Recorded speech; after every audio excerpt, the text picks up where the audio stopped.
I'm Mary Liz Wright with the University of Illinois Extension. We're going to talk today about supplies for canning. Some good sources for recipes are the So Easy to Preserve and the USDA Home Canning Guide. Of course, you're going to need jars, commercially made, tested, tempered glass jars. Make sure that there are no nicks. This must be perfectly clean and smooth for the gum in your lid to make the seal. Never use a lid more than one time, and never ever use paraffin as a seal. The rings can be reused as long as they're not rusty or misshapen. Always buy your lids and rings from a reputable company.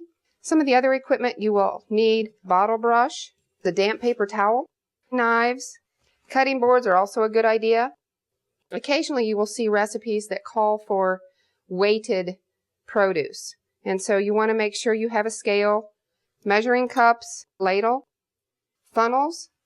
This is a good item to have to mash the fruit or vegetables once you get it inside the jar. Occasionally you'll want a ricer or a potato masher to mash up your produce. Rubber spatulas are always good, as are long-handled wooden spoons.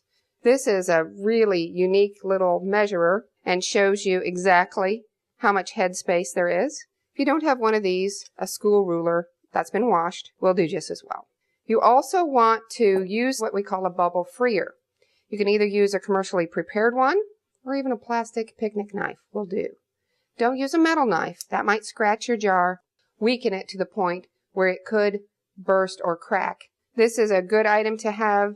Lid lifter that has a little magnet in it. Dial, kitchen timer.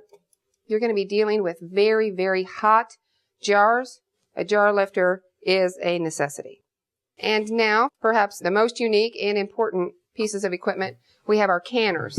Any commercial canner will work. A pressure cooker is not a canner. Make sure you're using a pressure canner. So these are the basics that will get you started on your way to home food preservation. There are many other items that you can buy. You can get very involved, or you can keep things simple.